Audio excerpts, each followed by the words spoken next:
Finally, a new TV review for a show that came out back in March. Yeah, sorry about that.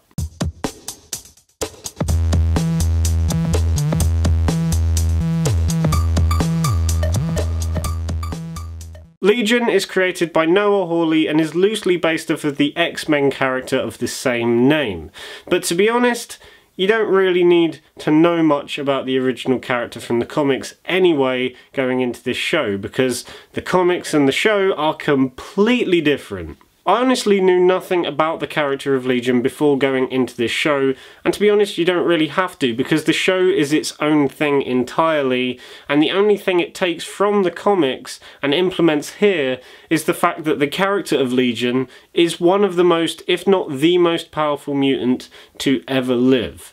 Apart from that, it just does its own thing, and I personally think it works because of that. You don't have to do any background research whatsoever, you can just watch the show as it is. And I'm just gonna say it, I loved everything about Legion. What Noah Hawley has done with the show is completely unique and honestly kind of breaks the boundaries in terms of what can be done in a show like this. Yes, it is a superhero show, but it's the most unconventional superhero show I've ever seen. I mean, yes, you do have the good versus bad side of things, but there's honestly a lot more to it than that, and it honestly gets really complex at times. And that is honestly one thing I loved about this show. It introduces all these complex and convoluted ideas and things to you, but never fully explains them straight away. You have to stay for the long run to find out what the fuck is actually happening. And that is honestly one of my favourite aspects of Legion. And I can see why it would put people off, because the show is so complex and convoluted as it is, and it rarely has any downtime. It's a very fast-paced show that has some very convoluted ideas and does it in a very complex and very mind-bending way that if you lose track for 1 second, you will not know what is happening. That being said, because it's its own thing, and because they can do pretty much whatever they want, it leads to some incredible cinematography and editing. Honestly, some of the best I've seen in a show for a long time. The lighting, the set design, everything visually is really striking and is unlike anything I've seen in a show like this, or just any show ever.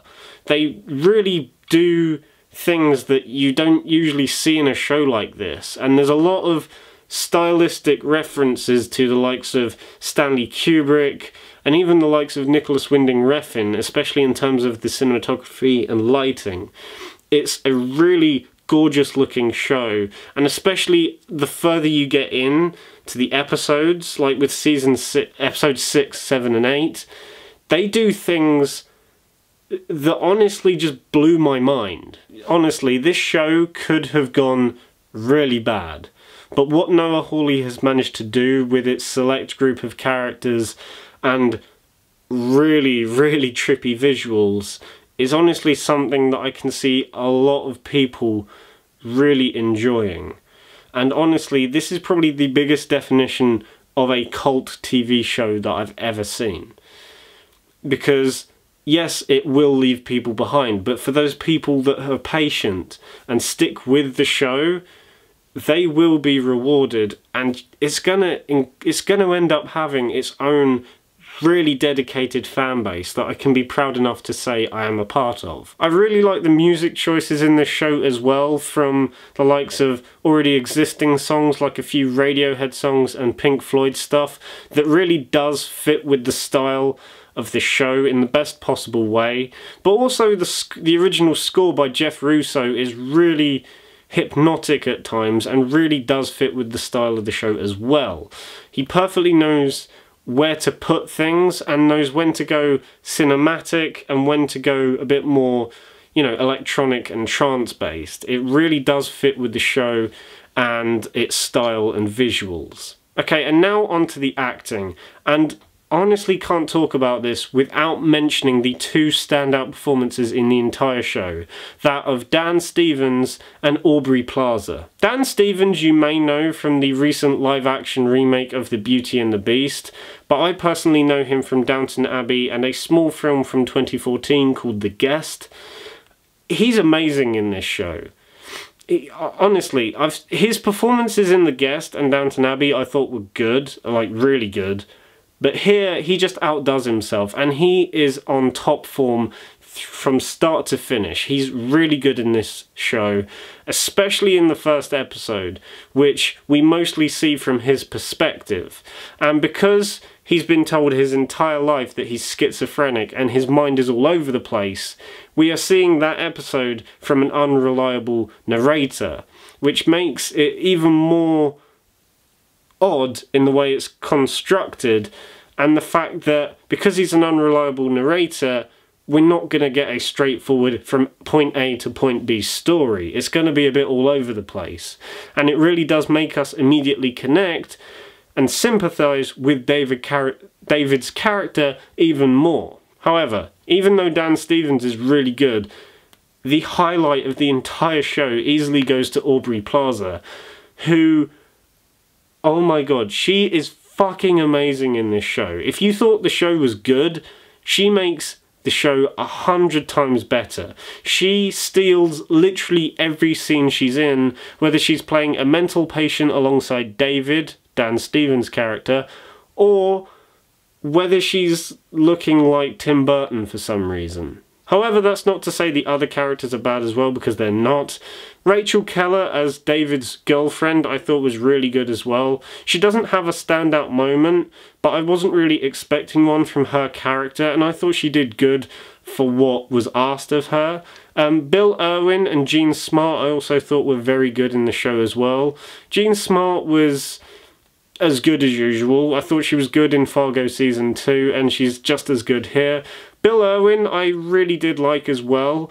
He has a very strange relationship where he shares a body with this girl, and I thought their chemistry was kind of sweet and really nice, almost like a father-daughter kind of thing, even though they're not related whatsoever.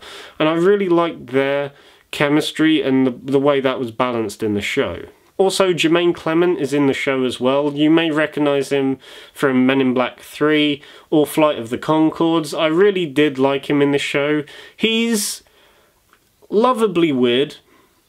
That's the best way I can put it. But he is a really good character and does, you know, contribute a lot to the story, especially in the later episodes. Also, one thing I forgot to mention is the really unique style and appearance of the show. It looks like it's set in the 60s or 70s, but actually isn't. Like, it has a 60s aesthetic to it, but still they use things like email and very futuristic looking technology, and I just love that combination. It's not quite in the past, but it's not quite in the present either. It's like a mixture of the two, and I really, really liked it. In terms of flaws, I don't really have that many, and the only ones I do have are actually more nitpicks. Like I said, I can see some people being left behind with this show because of how fast and complex it is.